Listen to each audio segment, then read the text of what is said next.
Well, after watching the Democratic National Convention, after watching the Republican National Convention, listening to every word, taking copious notes, I've heard the left tell me what happens if Trump is reelected. And I've heard the right tell me what happens if Biden is elected. And here's what I've found. Fear is a weapon. And today, you and I will discover how to kick fear out of the driver's seat.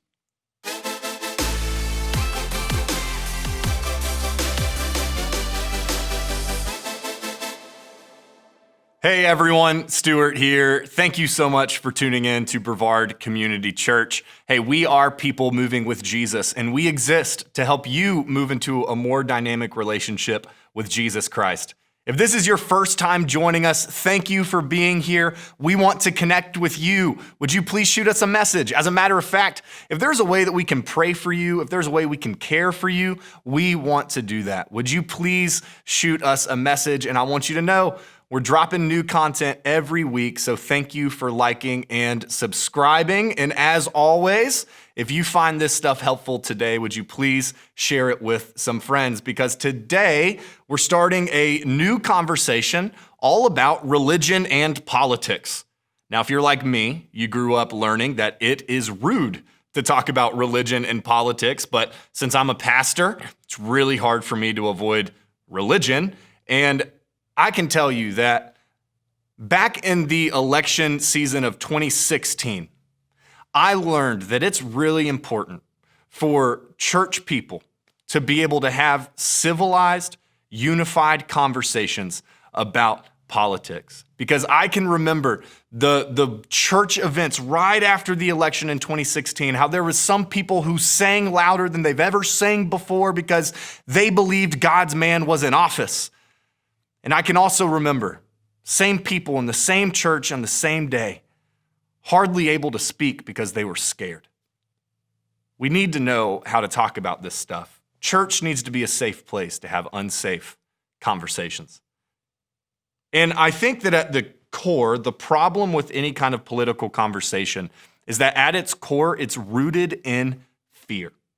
Fear is kind of at the core of most political conversations. This is why when you listen to any Democratic kind of candidate or personality speak right now, they talk about the horrors that are taking place on the right, and vice versa is true. Every Democrat is a socialist. Every Republican is a fascist, and every Republican is this, evil, heartless racist that wants to take every right you have and sell you to the 1%. And every Democrat is this dumb socialist that wants to take all your stuff and give it away to drug cartels. Like it's insane. It is insane the way that people talk. And it's rooted in this fear-mongering kind of idea. And here's what fear does. Fear is like, I fear losing something. I fear losing what I have. I fear losing what I could gain. And because I'm afraid, I get angry. I get arrogant. I am very sure that I'm going to yell, and I'm going to make sure everyone who is misguided enough to disagree with me understands why they're wrong. And if anyone has the nerve to talk back, we're going to have problems. Fear leads to anger. Once you're angry, you can throw out nuance, you can throw out thoughtfulness, you can throw out reason, you can throw out intelligence, because when you're angry, you're stupid. And when you start saying stupid things and when you start behaving in stupid ways, it separates families, it separates churches, it separates communities, it separates people. This is why this time of year, you don't have to be a prophet or a genius to know that as we get closer to November, the world will be more divided. There's got to be a better way. And I already know that because I've said the name Biden and the name Trump, because I've said Republican and Democrat, I don't care if you're Republican, a Democrat, Libertarian, an Independent, there's probably a part of you that's thinking, yeah, but, and I'm just gonna ask that you would keep your yeah, but to yourself for a minute, because we have got to find a better perspective, a better practice, better principles, better patterns that will transform and improve the way that you and I engage in the political process.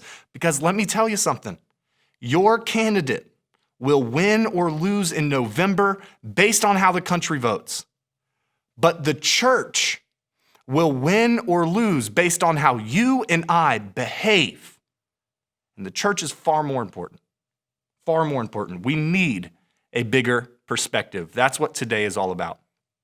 Adopting a bigger perspective that eliminates fear. And when I say it's a big perspective, it's one of the biggest themes in the entire Bible. Whether it's the Hebrew nation enslaved in Egypt, whether it's Nehemiah, Ezra, and Esther in the land of Persia, whether it's Jesus, Paul, and Peter living under the empire and oppression of Rome, or today the person we're looking at is Daniel, who is able to thrive in Babylon. And if we take hold of this perspective, of this truth, it will eliminate fear in our life. But that can only happen if God moves. So let me pray that he does so in your life today. God, would you move in the life of everyone hearing this right now so that we would release fear and take hold of trusting you. In Jesus' name, amen.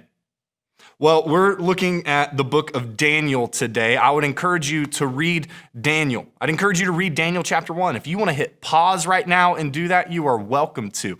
But Daniel is a great book. There's some Bible greatest hits in the book of Daniel, whether it's Daniel in the lion's den or Shadrach, Meshach, and Abednego going into a furnace of fire. These are some stories that many people heard growing up in church.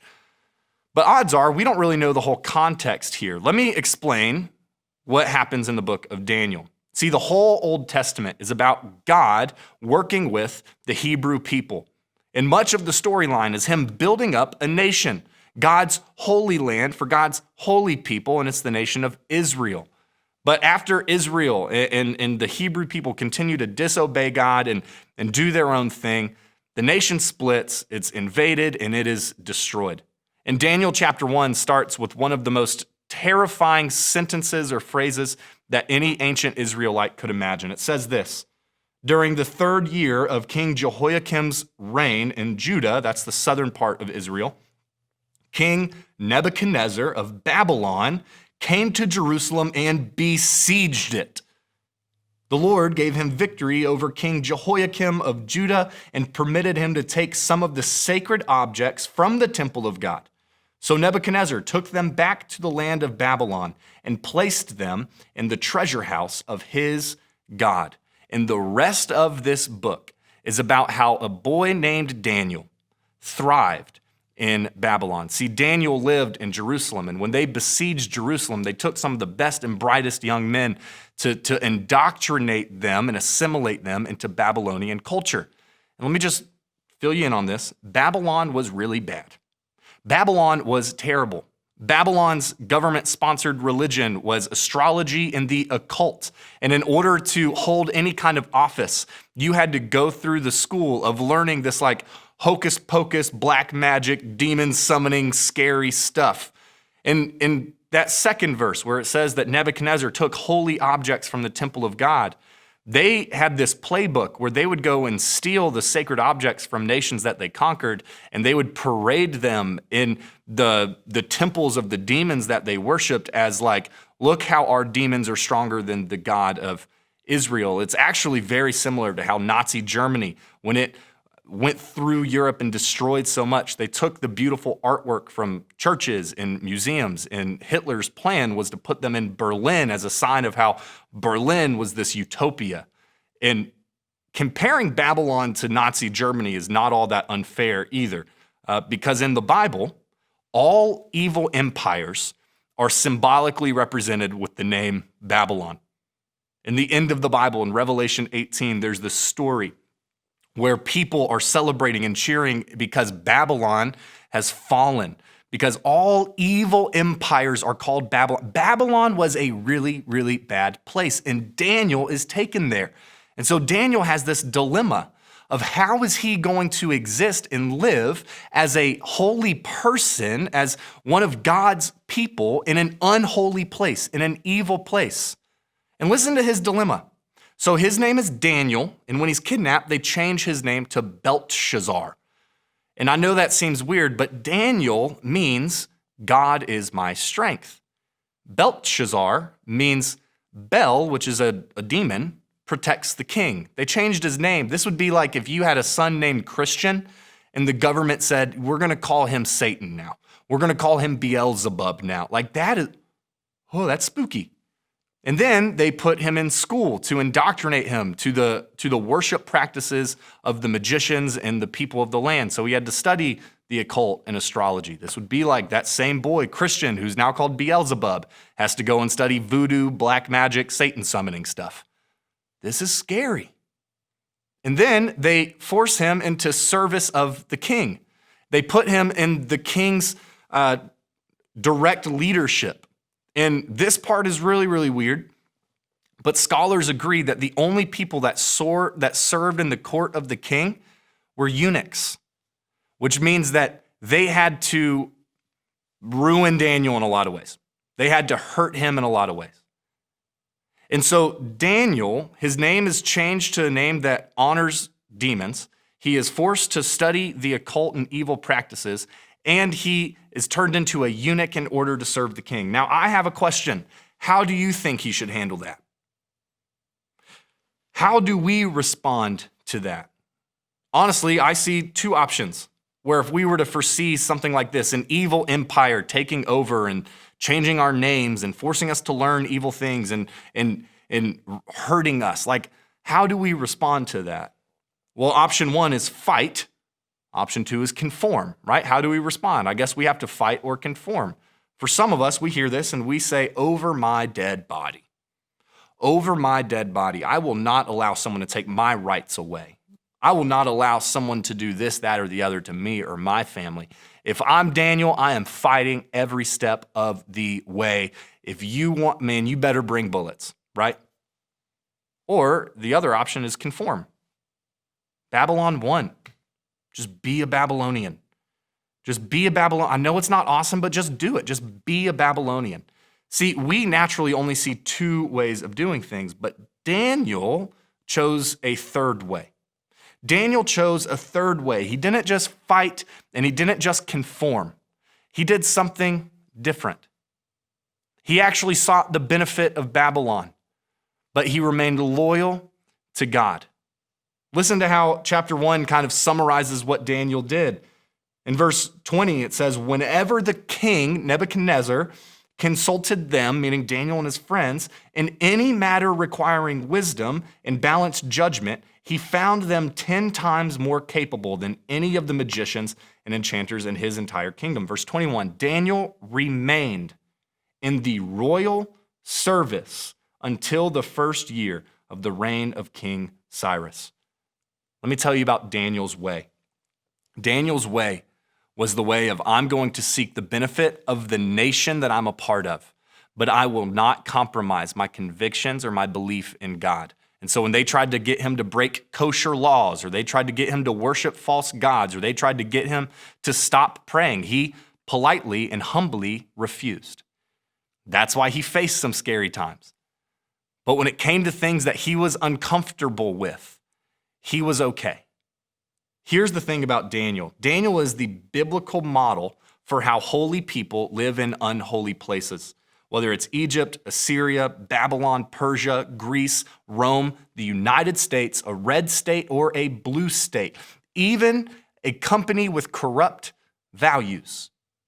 He is the example of how unholy people thrive. How holy people thrive in unholy places.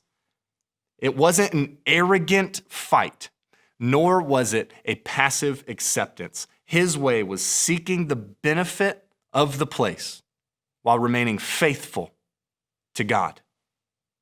And I just want to know, and I want us to understand, how did he find this way? How did he thrive? Why is he the example? What perspective did he have that you and I need? The key was back in verses 1 and 2. Verses 1 and 2, it said, during the third year of King Jehoiakim's reign in Judah, King Nebuchadnezzar, the evil king of Babylon, came to Jerusalem and besieged it. Key phrase right here, the Lord gave him victory. Let this incredibly uncomfortable moment sink in. Who put Nebuchadnezzar in charge? Who gave Nebuchadnezzar victory? Who permitted Nebuchadnezzar to steal the holy objects? Who did it? The Lord. Here's the perspective that you and I need to understand. Step one, understand. God's in charge of who's in charge. That's easy when we really like who's in charge. But Daniel shows that sometimes the short-term success of the wicked is God's plan. That's uncomfortable. I know it's uncomfortable. But let me tell you something. On November 3rd, when the nation votes, God's not going to be up in heaven like, I wonder what's going to happen. And on November 4th, when we know who the president will be for the next 4 years, God's not going to get out of bed and be like, Jesus, come here. What are we going to do?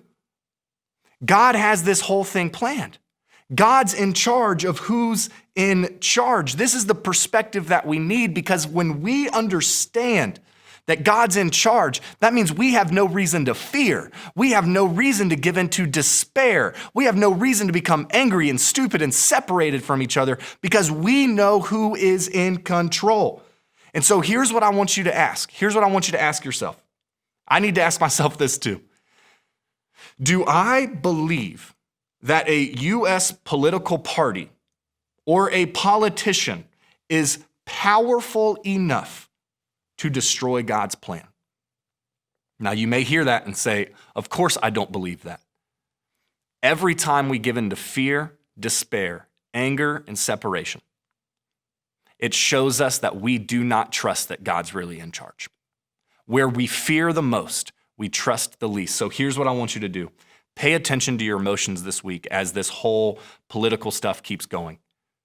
And as anger and fear wells up inside of you, remind your soul, God's in charge of who's in charge. And I know the end of the story. Babylon falls, Jesus reigns, every tear is wiped away. There's a new heaven and a new earth, and Jesus is king. That's how this goes. And he's in charge of getting us from here to there. That's what I want us to do this week. Thank you guys for being here. I encourage you to pay attention to your feelings. Remind yourself God's in charge of who's in charge. And I know what you're wondering.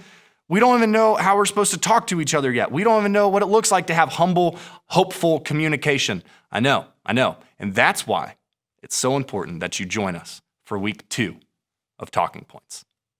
Thanks for watching. If we can pray for you, or if you want to connect more with BCC, please email us at info@brevardcommunity.org. We are a local church that exists to move people into a more dynamic relationship with Jesus Christ. We're able to make free resources and provide care to people in need locally and globally because of the generosity of people like you.